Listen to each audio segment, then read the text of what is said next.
Eu quero meditar com você nesta manhã. Nós vamos meditar no texto que está no Evangelho de João, capítulo de número 11. Evangelho de João, capítulo de número 11.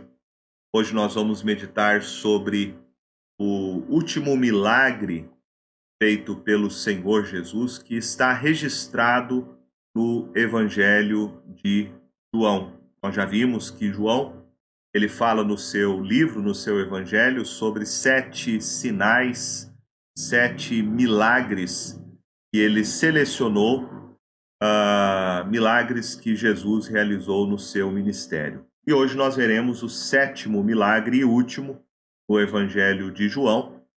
A partir de hoje à noite nós vamos começar a meditar uma série de sermões, de mensagens baseadas na primeira carta de Pedro. Então, hoje à noite nós começamos essa série, esta carta do apóstolo Pedro para os cristãos que estavam em sofrimento. Então, hoje nós vamos terminar vendo o último milagre, o último sinal feito pelo Senhor Jesus, registrado no Evangelho de João, esses milagres selecionados por João. E este último milagre é o milagre da ressurreição de Lázaro. Então acompanhe na sua Bíblia, abra aí a sua Bíblia em João, capítulo de número 11. Eu vou ler apenas o versículo de número 25. A palavra de Deus diz assim: Disse-lhe Jesus: Eu sou a ressurreição e a vida. Quem crê em mim, ainda que morra, viverá. Eu sou a ressurreição e a vida. Quem crê em mim, ainda que morra, viverá. Então quero meditar com você nesta manhã sobre as certezas que nós precisamos para enfrentar a crise. A Bíblia diz em Hebreus que sem fé é impossível agradar a Deus.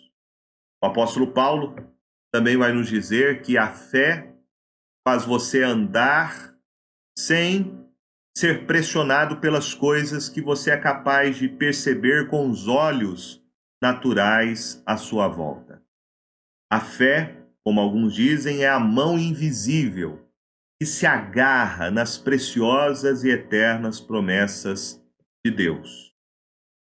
Como viver pela fé diante da crise? Como viver pela fé diante da enfermidade?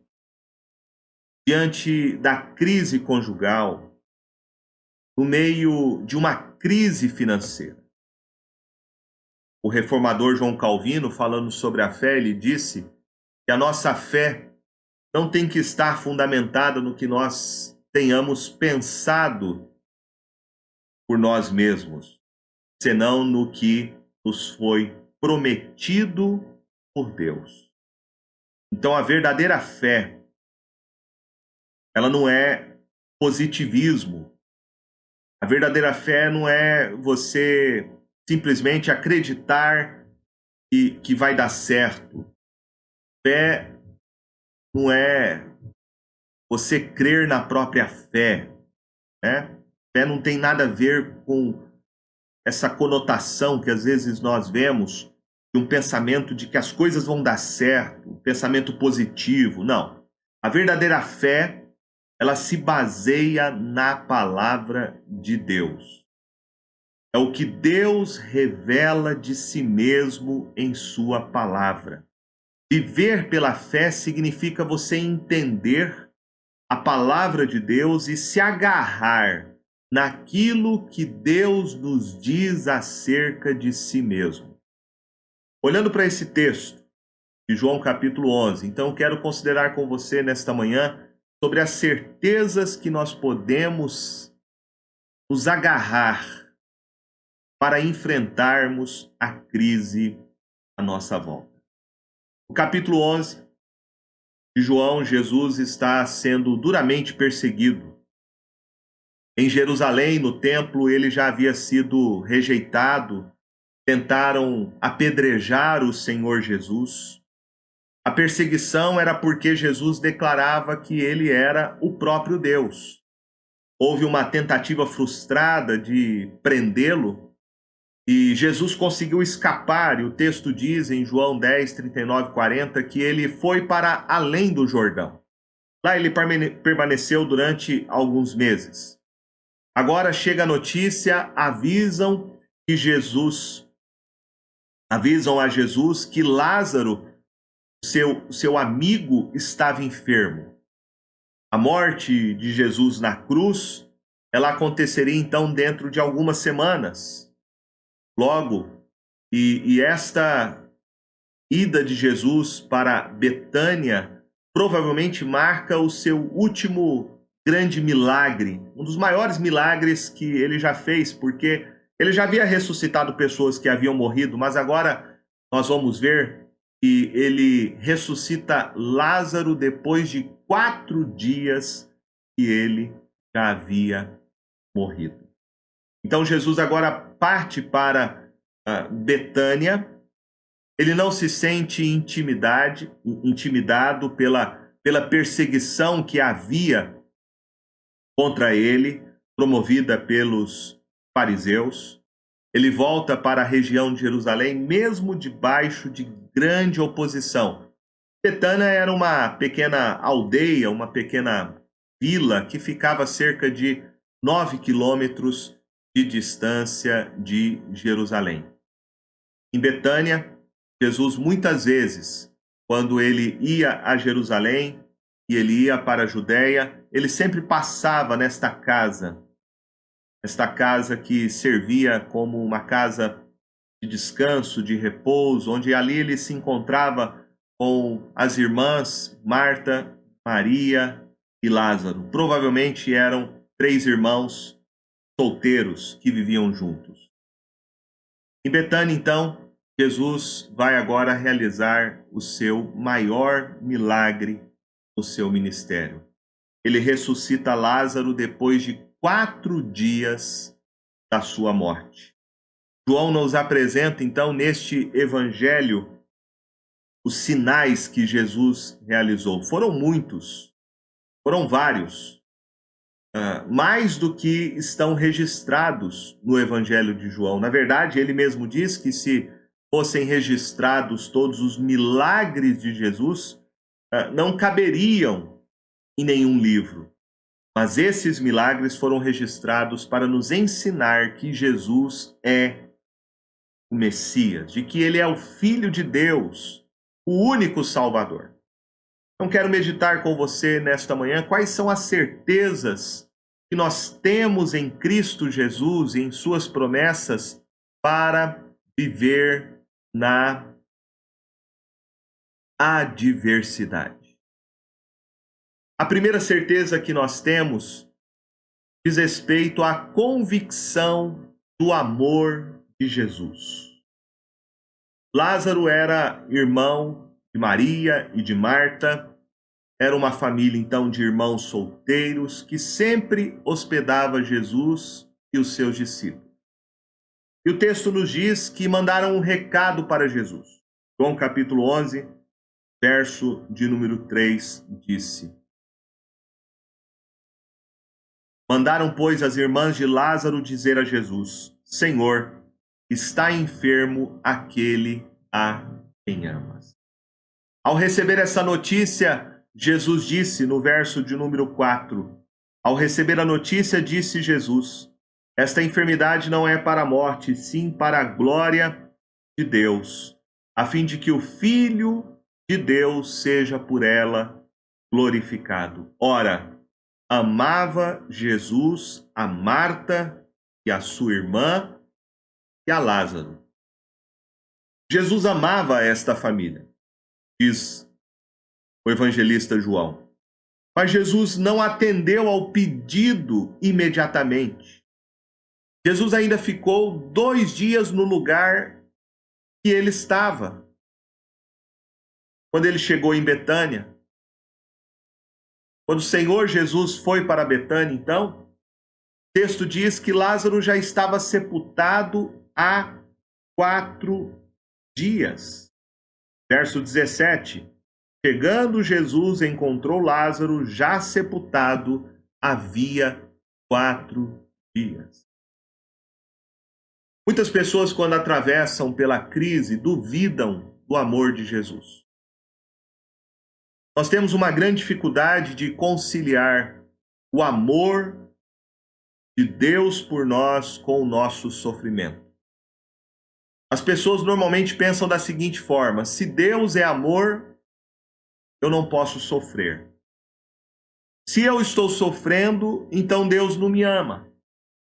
Há muita gente que interpreta o sofrimento na sua vida como se fosse um castigo, como se fosse uma maldição.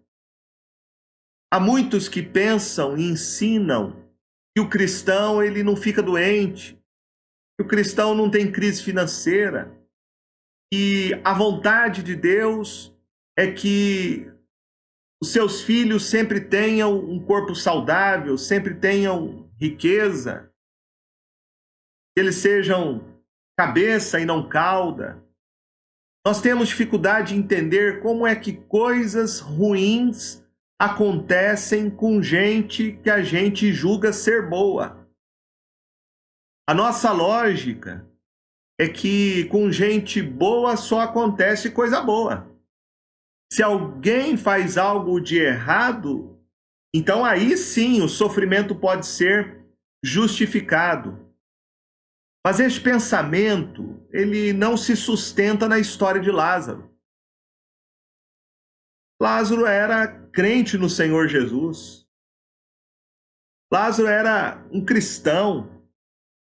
Lázaro era amigo de Jesus. Se Lázaro era amado por Jesus, por que ele o deixou morrer? A resposta para essa questão está no verso de número 4. Jesus, ao receber a notícia, disse: esta enfermidade não é para a morte, e sim para a glória de Deus, a fim de que o Filho de Deus seja por ela glorificado. A resposta para a atitude de Jesus encontra-se nesta sua afirmação. A questão mais importante não era a situação de Lázaro, mas sim a manifestação da glória do Senhor Jesus.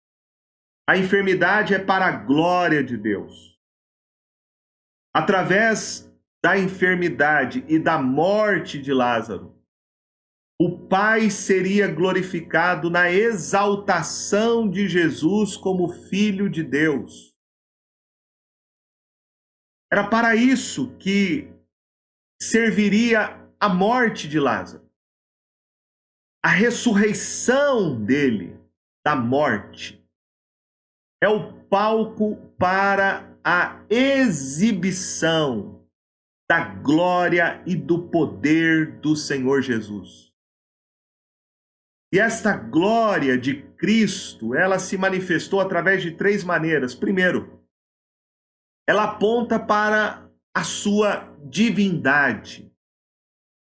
Ela aponta para o fato de que, através daquela ressurreição de um homem que já está morto há 4 dias, ela demonstra que Jesus é Deus.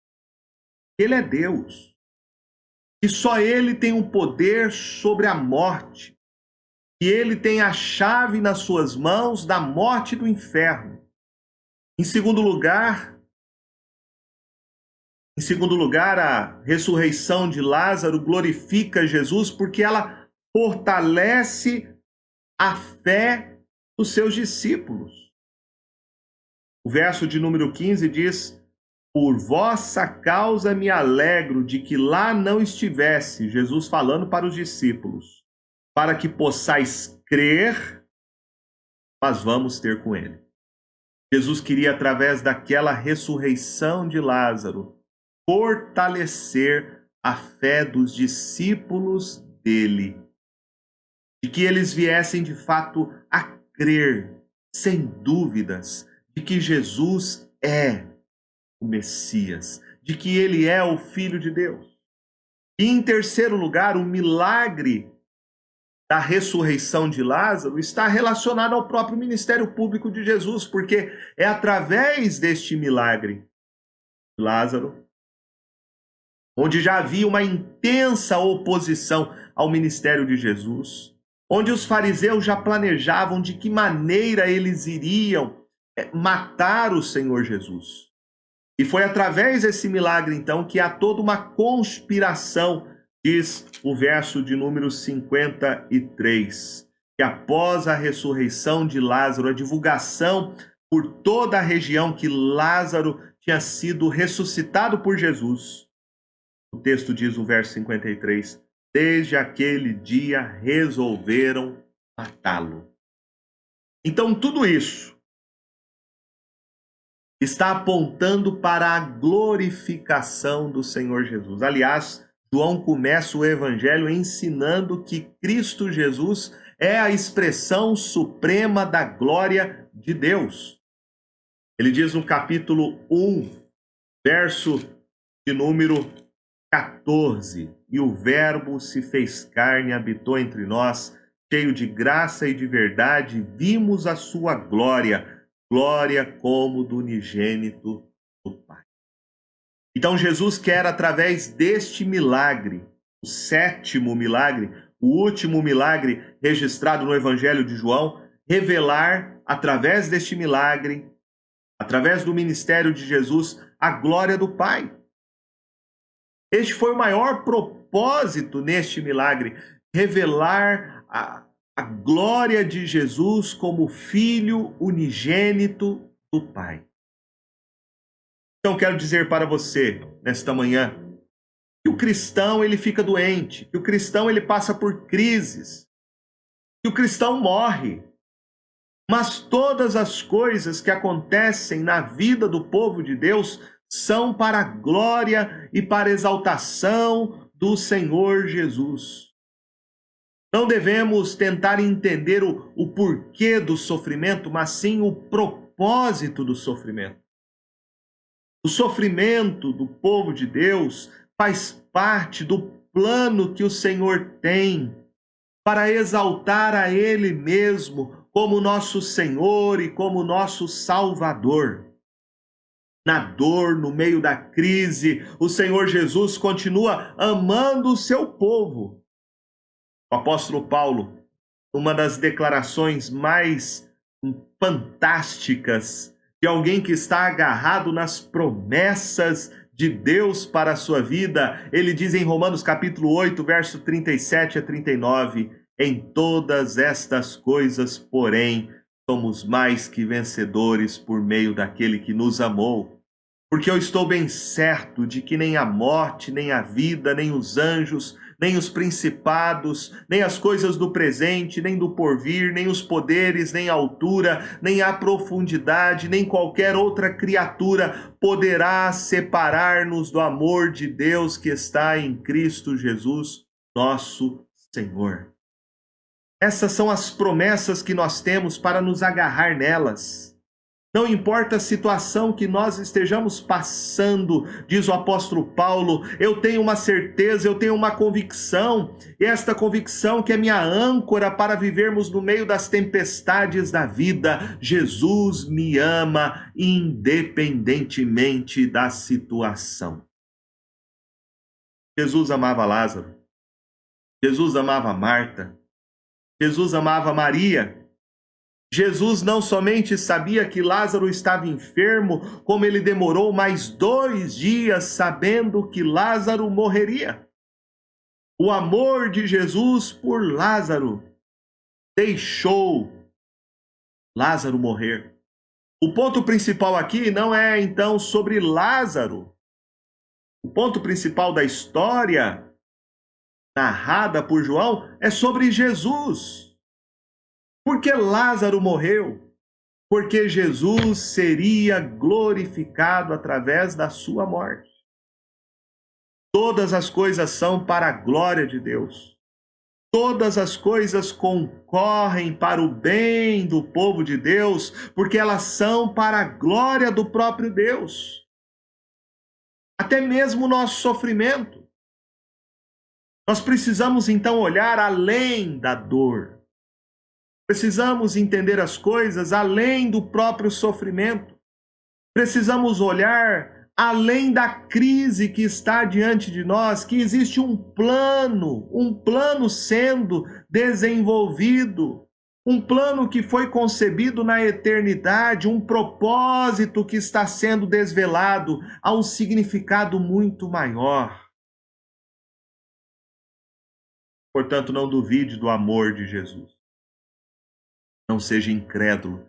Creia que ele tem um propósito na sua vida e que este propósito muitas vezes vai muito além do que você possa ser capaz de compreender. Jesus quer ser glorificado, ele quer ser exaltado por meio da dor e do sofrimento. No fim de todas as coisas, fim de tudo, o nome do Senhor Jesus será proclamado e todas as coisas convergirão para a exaltação do seu próprio nome.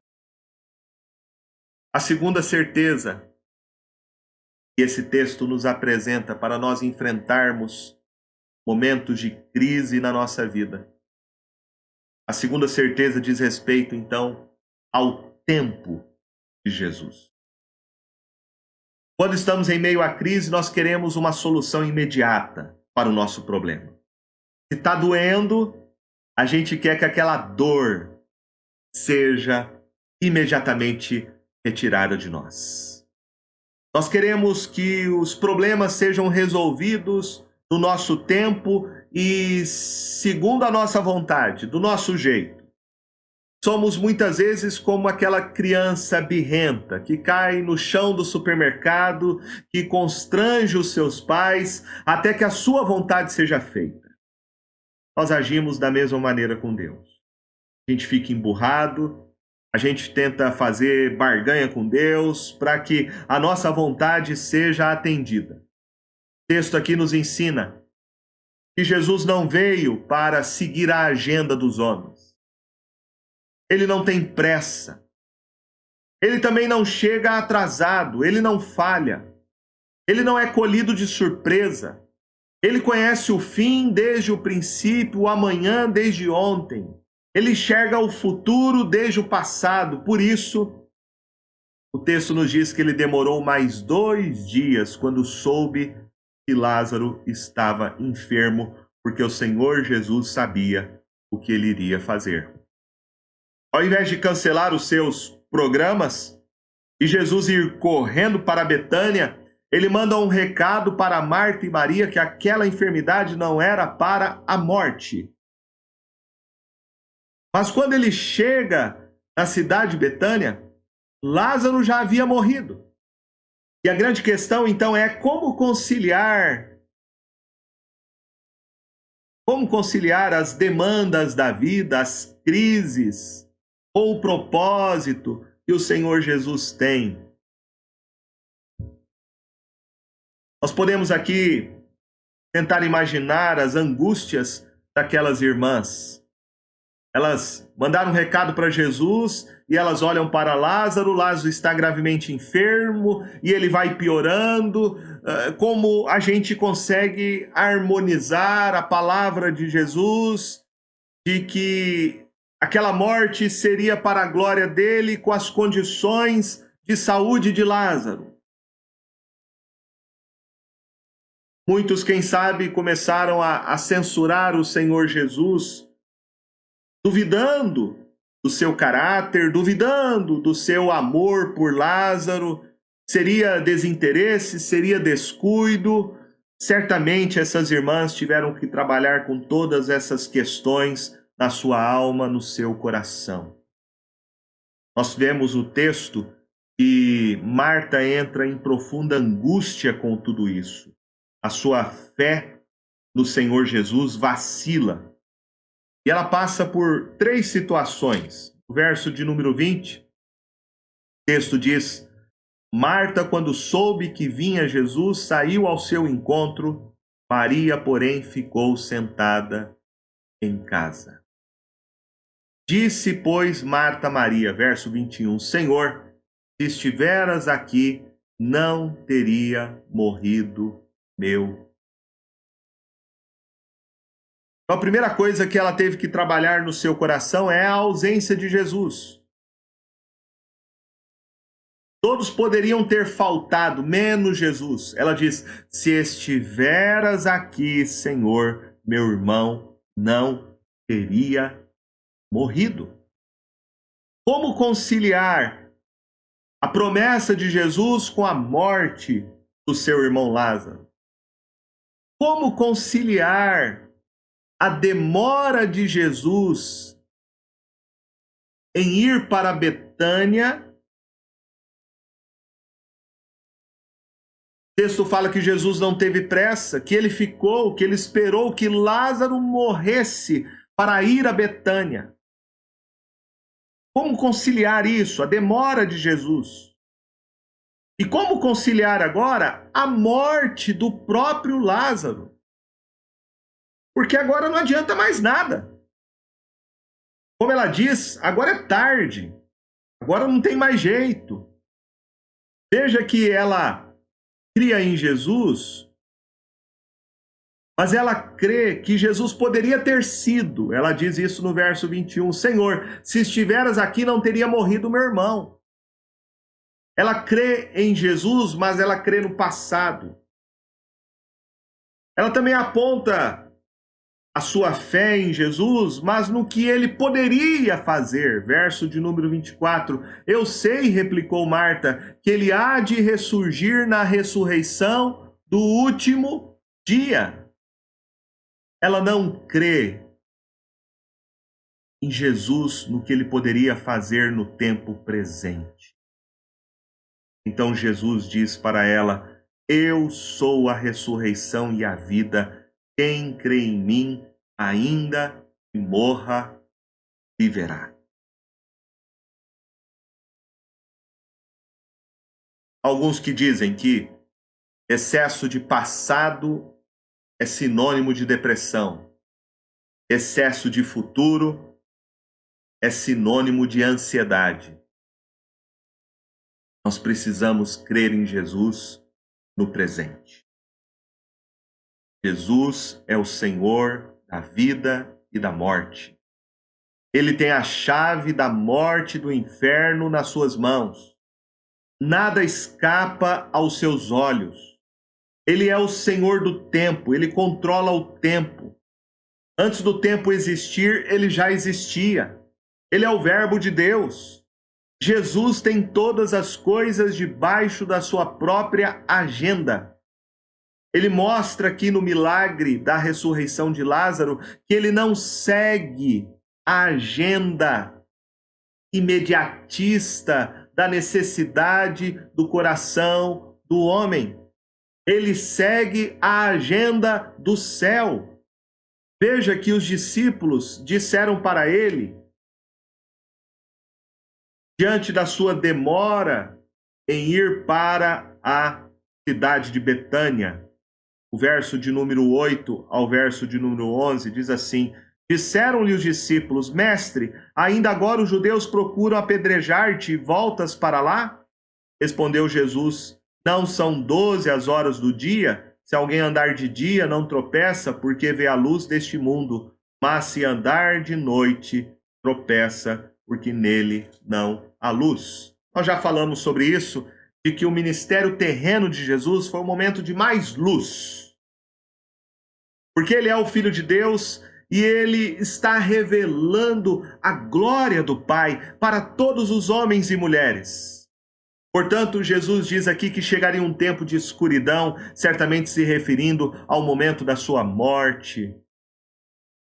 Esse seria o tempo de escuridão para a vida dos discípulos, onde eles não teriam mais o próprio Senhor Jesus, que é a luz deste mundo. Mas o que Jesus quer mostrar aqui é que ele não veio para cumprir um plano humano. Jesus não é levado a agir pela pressão do momento. Jesus não é levado a agir nem mesmo pela necessidade humana. Se Jesus fosse movido pela agenda humana, pela necessidade humana, ele teria largado tudo, ele teria corrido para Betânia, porque Lázaro era o seu amigo, amado pelo próprio Senhor. Ele não deixaria Lázaro morrer. Mas tudo está debaixo da autoridade do Senhor. Ele é o Senhor do tempo. Jesus tem o tempo em suas mãos. Então, se você está passando por alguma aflição na sua vida, se você está enfrentando alguma crise, e às vezes você questiona, onde é que Deus está nisso tudo? Será que Ele me ouve? Porque o sofrimento não acaba? Está demorando demais. Parece que quanto mais eu oro, mais a situação piora. Eu digo para você, e eu comparo isso comparo o tempo como fruto que é colhido antes da hora. Fruto que é apanhado de maneira prematura. Se nós pularmos etapas da nossa vida, nós seremos comparados ao fruto que é apanhado antes da hora, ou seja, o fruto maduro, o fruto colhido ao pé da árvore, ele é infinitamente mais saboroso do que o fruto colhido antecipadamente. Assim ocorre na nossa vida com Deus, nossa vida espiritual. Nós precisamos passar muitas vezes por certas situações, por certas aflições na nossa vida, pela crise, para que possamos experimentar os sabores espirituais. Jesus tinha o tempo certo para visitar Marta e Maria. Não era o tempo delas, mas era o tempo determinado por Jesus. Elas queriam a presença de Jesus enquanto seu irmão Lázaro estava vivo. Mas o tempo de Jesus ir para Betânia foi quando Lázaro já havia morrido e já estava sepultado há 4 dias. E por quê? Jesus queria que todos vissem de forma incontestável que Ele é a ressurreição da vida. Jesus queria que todos vissem, todos crescem no seu poder sobre a morte. Por isso, esse é o tempo de Jesus. Confie nele. Ele é o Senhor do tempo. Ele tem o controle do tempo em suas mãos. Os problemas da sua vida podem ficar ruins e podem até piorar. Mas creia que Jesus está no controle da sua vida. E Ele tem um plano na sua vida. Ele tem um propósito na sua vida. Ele não chega atrasado, porque Ele tem uma agenda, e a agenda dele não é uma agenda humana, mas é uma agenda celestial. O tempo está nas mãos dele, e Ele cumprirá os propósitos que Ele tem na vida do seu povo. A terceira certeza que o texto então nos fala, além de nos falar sobre o amor de Jesus, sobre o tempo de Jesus, a terceira certeza que nós temos no texto para atravessarmos momentos de crise é a certeza sobre a pessoa e o poder de Jesus. Quanto mais você conhecer a Jesus, mais você saber quem Ele é, mais você vai ter condições de enfrentar as crises à sua volta. Portanto, conhecer a Cristo Jesus vai definir muitas coisas na sua vida. Quando nós aprendemos esta verdade, nós olhamos para Jesus na realização do milagre da ressurreição de Lázaro, e nós podemos entender isso através da emoção que Jesus teve. Aqui temos 2 momentos quando Jesus se emociona, quando ele chora. O primeiro registro do choro de Jesus está no verso de número 31 ao verso de número 33. O texto diz assim: os judeus que estavam com Maria em casa e a consolavam, vendo-a levantar-se depressa e sair, seguiram-na, supondo que ela ia ao túmulo para chorar. Quando Maria chegou ao lugar onde estava Jesus, ao vê-lo, lançou-lhe aos pés, dizendo: Senhor, se estiveras aqui, meu irmão não teria morrido. Jesus, vendo-a chorar, e bem assim os judeus que a acompanhavam, agitou-se no espírito e comoveu-se. E o segundo momento está no verso 34 ao verso 38, que diz: e perguntou: onde o sepultaste? Eles lhe responderam: Senhor, vem e vê. Jesus chorou. Então disseram os judeus: vede o quanto amava. Mas alguns objetaram: não podia ele que abriu os olhos ao cego fazer que este não morresse? Jesus, agitando-se novamente em si mesmo, encaminhou-se para o túmulo. Era este uma gruta cuja entrada tinha posto uma pedra. Aqui é uma discussão sobre o que levou Jesus a se comover, o que levou Jesus a se agitar-se. Alguns dizem que Jesus chorou por compaixão. Sem dúvida que o Senhor Jesus expressou esse sentimento, porque ele não é apenas Deus, ele também é homem. Jesus é o Deus que se fez carne. Ele é 100% Deus e 100% homem. E como homem, ele sentiu a nossa dor, a nossa aflição.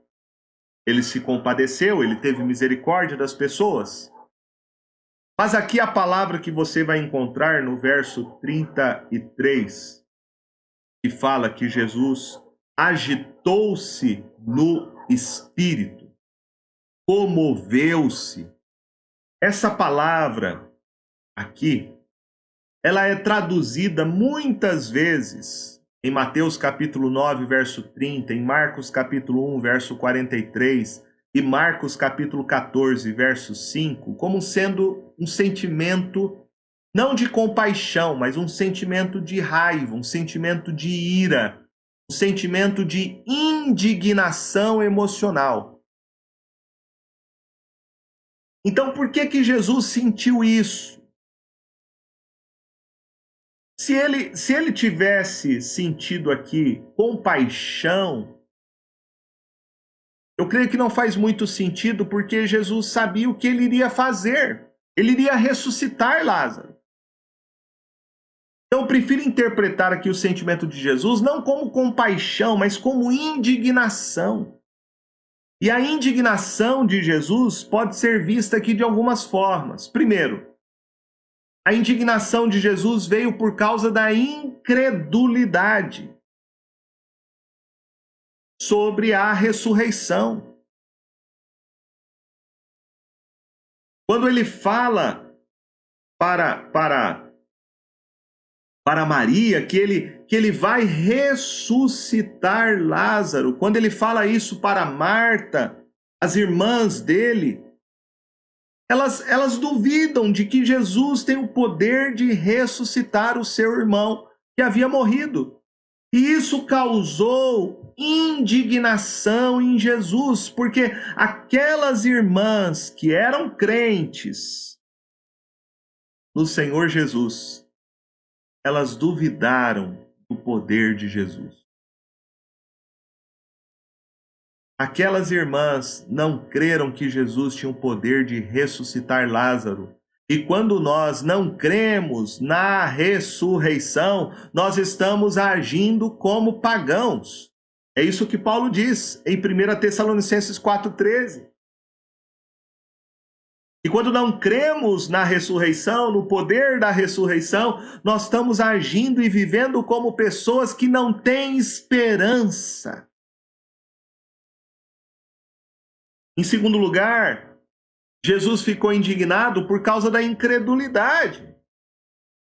A incredulidade das pessoas que estavam à sua volta. Alguns estavam olhando para Jesus chorando e acharam aqui que o choro era porque Jesus amava Lázaro. Isso é verdade, Jesus amava Lázaro, mas o choro não era por causa de Lázaro. O choro de Jesus era por causa da incredulidade dos judeus que duvidavam das reais motivações de Jesus. Eles não criam que Jesus era o Filho de Deus, o Salvador. O que Jesus fez diante da incredulidade? O verso de número 38 diz assim: Jesus, agitando-se novamente em si mesmo, encaminhou-se para o túmulo. Era este uma gruta e cuja entrada tinham posto uma pedra. Então ordenou Jesus: tirai a pedra. Disse-lhe Marta, irmã do morto: Senhor, já cheira mal, porque já é de 4 dias.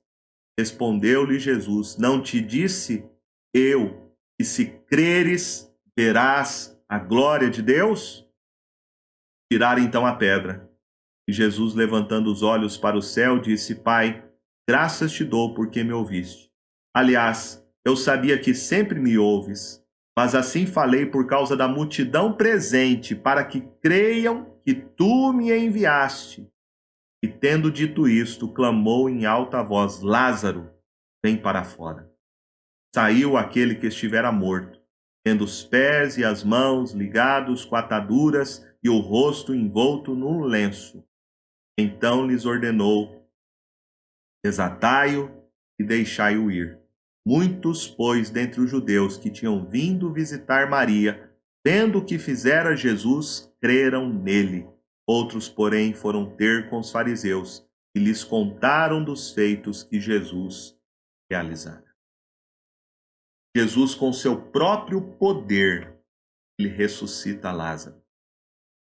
Ele ora não para que o Pai lhe desse algum poder, mas o texto diz, ele ora para que as pessoas em volta dele vissem e crescem que o Pai o havia enviado ao mundo, ou seja, de que Jesus é o Filho unigênito de Deus, de que ele é o Salvador. Nós vemos aqui neste milagre de Jesus que a palavra impossível não existe no seu dicionário, porque ele é o Senhor das causas perdidas. Lázaro já estava morto há 4 dias. Morto, sem vida, 4 dias. Estava gelado, sem calor, sepultado, preso entre 4 paredes. Já cheirava mal, estava em estado de decomposição, estava atado, preso, imobilizado. Marta vacila na fé. Ela diz, agora já não adianta mais, já cheira mal, é caso perdido. E Jesus responde para ela no verso 40, se creres, verás a glória de Deus. Crer em Jesus para ver, não ver para crer. Este é o ponto aqui. O milagre da ressurreição de Lázaro aponta para Jesus. A história aqui não é sobre Lázaro. A história aqui é sobre quem é Jesus. Jesus tem autoridade sobre a vida, sobre a morte. Ele diz, eu sou a ressurreição da vida. A ressurreição de Lázaro é a reivindicação de quem Jesus é.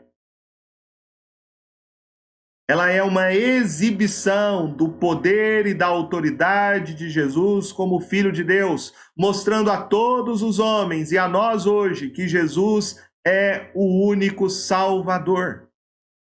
A ressurreição de Lázaro, ela nos ensina sobre 2 sentidos que a Bíblia trata a respeito da ressurreição. O primeiro é a ressurreição espiritual do homem. O segundo é a ressurreição física do homem. Todos os homens, a Bíblia diz, estão mortos, como Lázaro. Todos os homens, segundo Efésios capítulo 2, verso 1, estão mortos nos seus delitos e pecados. E a palavra ali, que Paulo traduz como mortos, é de fato a palavra para um cadáver. Todos os homens estão mortos, a Bíblia diz, em seus delitos, em seus pecados. Todos os homens nasceram mortos, separados de Deus, não têm vida espiritual em si mesmos, não têm comunhão com Deus. Portanto, o único que pode lhe dar vida eterna, lhe dar verdadeira paz, verdadeira alegria, sentido e propósito para o seu coração é Jesus. Sem Jesus, o homem continua morto nos seus delitos e pecados. O homem nada pode fazer por si mesmo, nem por suas obras, nem pela sua religiosidade, nada.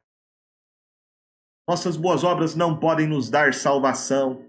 O único que pode nos dar salvação é Cristo Jesus.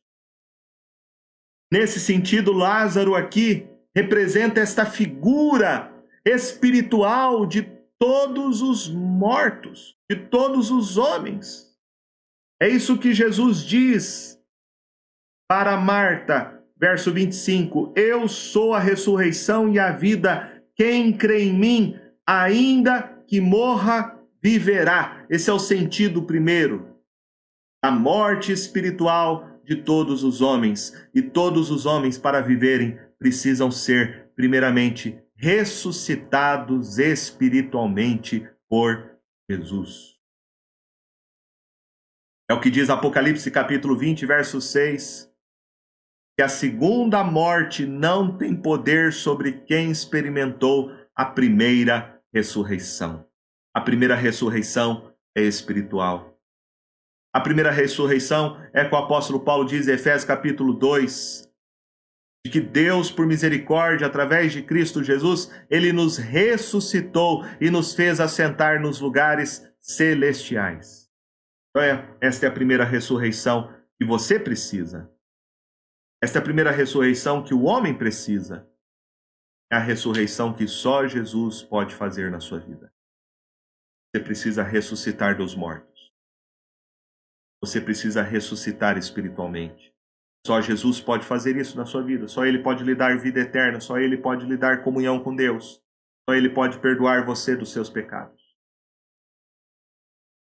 E quando você experimenta a primeira ressurreição de Jesus, a ressurreição espiritual, você então está preparado para enfrentar a morte física. Porque é o que Jesus diz: que todo que vive e crê em mim não morrerá eternamente. Vê nisto? Então a morte física para aquele que crê em Jesus não é castigo, não é maldição. Mas como diz o apóstolo Paulo em Filipenses 1, 21, para mim o viver é Cristo e o morrer é lucro. Então, em segundo lugar, a ressurreição de Lázaro aponta para este último dia, que é o dia da volta do Senhor Jesus. O dia que ele vai voltar e vai ressuscitar e julgar todos os homens. Este dia, a igreja vai ressuscitar primeiro, porque a igreja é o seu povo, a igreja são as suas primícias.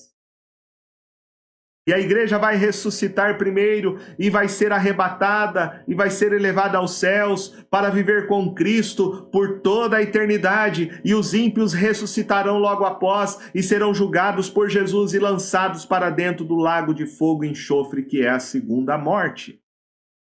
Então, se você crê em Jesus como seu Senhor, o seu único Salvador, você não apenas está livre da primeira morte, que é espiritual, como da segunda morte, que é a separação eterna da bondade e da misericórdia de Deus.